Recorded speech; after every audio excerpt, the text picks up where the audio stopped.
The sun had just begun sinking behind the tree line when I heard the knock, 3 sharp raps against my front door. Setting down my mug of coffee, I crossed the hardwood floor, my boots echoing softly with each step. Out here, visitors were rare, and I sure wasn't expecting any tonight. Through the frosted glass pane, I caught sight of 2 figures standing rigidly on the porch. Dark uniforms, badges, hands resting near what looked like utility belts. One of them raised his hand to knock again, harder this time. "Can I help you?" I asked as I opened the door, my voice low and steady. "Evening, sir," one replied. "You violate Community Code Forbes 7B. We've been authorized to remove you from the premises. Please gather your belongings." I narrowed my eyes. Something wasn't right. Their badges looked flimsy. Their boots were spotless, too clean for real deputies. And there was no cruiser on the gravel drive, just a gray minivan with tinted windows. "This isn't city property," I said, not moving an inch. "I own this land. And you two aren't real law enforcement, are you?" The shorter one smirked, his hand twitching near his belt. "Sir, we don't want any trouble. Just step aside and let us inspect the property. We're acting under HOA jurisdiction." That was it. I knew instantly who was behind this. Karen, the HOA president from across the ravine. Middle-aged, sour-faced, and power-drunk. Ever since I'd rebuilt the old ranch house on this secluded stretch of inherited land, she'd been itching to drive me out. Said my place didn't fit the aesthetic, claimed I lacked permits, even once tried to block my driveway with construction debris. But this was a new level of petty. I leveled the 2 imposters with a cold stare. "You've got 10 seconds to get off my porch before this becomes a whole new kind of problem." The taller one stepped forward, pulling out a clipboard. "Sir, we're not leaving." I turned without a word, calm as could be, and walked to the oak display case by the fireplace. Opening it slowly, I revealed my pride and joy. A Colt single-action Army revolver passed down from my grandfather, chambered in .45 long Colt. I'd had it restored last year. It still smelled faintly of gun oil and leather. As my fingers curled around the ivory grip, I heard them shuffle outside, whispering. The mood had changed. I stepped back into the doorway, Colt in hand, hammer down, eyes steady. "Now," I said, "who exactly sent you?" Their faces drained of color. Both men froze as though they'd seen a ghost. All that bluster from moments ago evaporated at the sight of the Colt resting low, pointed down but unmistakably real. The tall one dropped the clipboard. Whoa, sir, no need for firearms. We're just here for a routine inspection." I didn't even blink. "Routine, huh? Then tell me your names. Department badge numbers." They glanced at each other. The shorter one reached into his jacket, fumbling like he was going for credentials. I cocked the hammer, just one sharp, unmistakable click. "Easy," he shouted, hands shooting up. "Look, we were hired by the HOA president to come talk to you." "That's it." "So you're not cops," I said flatly. "No, we work for a security consulting firm. Private enforcement." "She told us you were trespassing on association land." I nearly laughed. "I've got mineral rights, property lines staked by the county, and a deed going back to 1962. Ain't no HOA jurisdiction here. Now back up." They stumbled off the porch, boots slipping on the gravel. The tall one muttered something into his sleeve, probably to Karen or whoever was running this circus. Then they scrambled into the gray van, reversing so fast they nearly clipped my fence post before peeling down the drive. I watched until their taillights disappeared behind the pines. Then I holstered the Colt and locked the case again. But I wasn't finished. Grabbing my phone, I dialed the sheriff's office. Deputy Langford picked up an older guy, a Vietnam vet, who never had patience for nonsense. "Langford," he said. "It's Jesse," I replied. "I just had 2 guys impersonating officers on my property." "HOA hired them," the deputy said after a pause, his voice low and hard. For a moment, there was only silence on the line. Then a growl. Karen again. "Yep, I'll send a unit out. And Jesse, don't let your temper do something your record can't survive." "No promises," I said. By the time I stepped outside for some air, I saw movement down the hill. On the far side of the ravine, by the little wooden footbridge that marked HOA territory, Karen stood on her porch with binoculars around her neck. Arms folded, sunglasses on, she watched me like a queen watching the peasants. I raised my coffee mug in a slow, sarcastic toast. She turned away like she'd been dismissed. I knew what was next. Fines, zoning complaints, HOA meetings. She'd try everything in the book.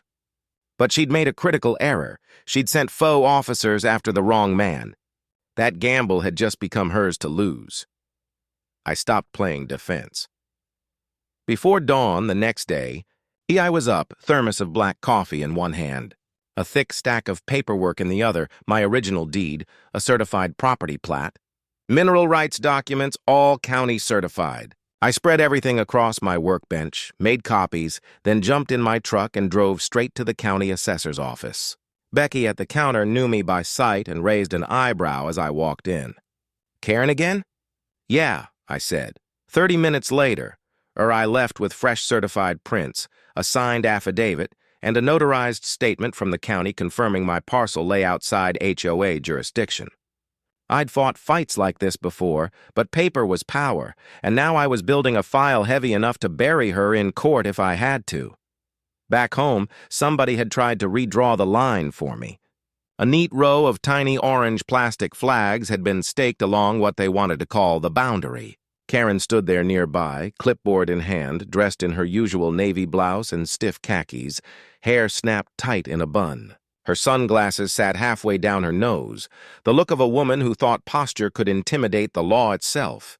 She didn't approach. She just waited for me to come to her.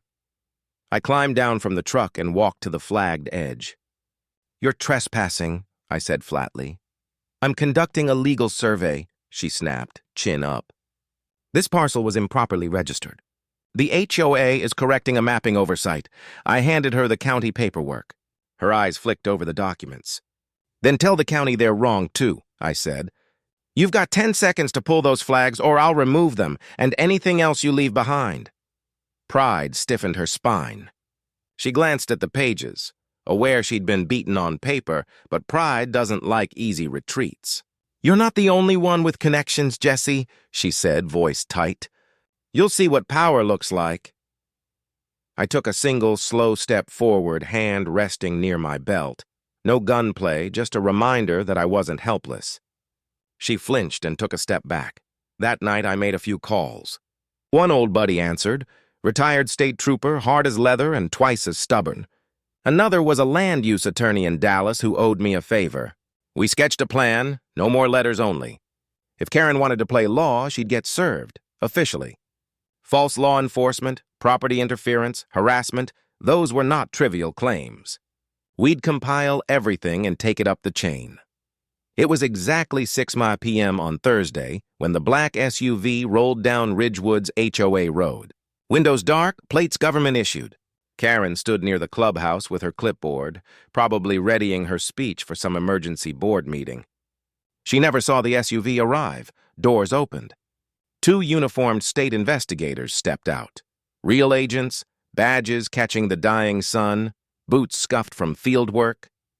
One of them, Agent Morales, walked straight up to Karen and spoke loudly enough for the whole board to hear. "Ma'am, we have questions about an impersonation. Incident reported on July 19th involving 2 men claiming to be deputies. You're listed as the contracting party." Karen's mouth fell open. This is ridiculous." That was private security. "Private security cannot impersonate deputies," Morales said, voice flat. "That's a felony." "We'll need a statement." The room froze. Members of the board shuffled uncomfortably.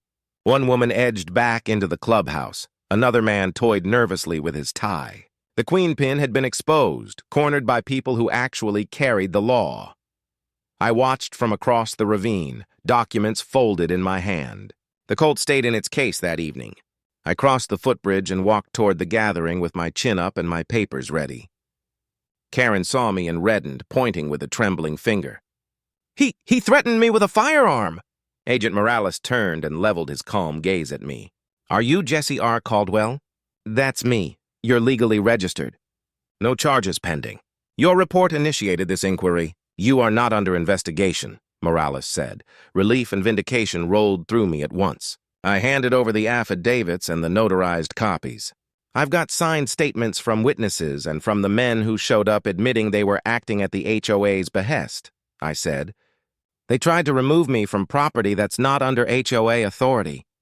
That's criminal impersonation and harassment. Morales nodded, already making notes. We're forwarding this to the DA.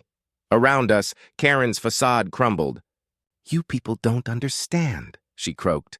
He's ruining the look of the neighborhood. That revolver, that barn, that tacky weather vane. I stepped closer, quiet but fierce. That weather vane belonged to my grandfather. He fought in Normandy and built this place. This isn't about aesthetics. It's about my family's legacy. Her face went pale. She looked like a woman who'd just been told everything she'd built on a lie was about to be dismantled. A week later, with an indictment looming, Karen stepped down from the HOA board. The men who'd shown up at my door were charged. The HOA issued a public apology, halting, legal, and barely sincere. The orange flags disappeared from my yard for good. I rebuilt the fence. I oiled the Colt and slid it back into its place in the oak case. That evening, I poured myself a glass of whiskey and sat on the porch while the sun set behind the pines. Sometimes you get peace because someone hands it to you. Other times, you have to stare down the barrel of petty tyranny and squeeze first.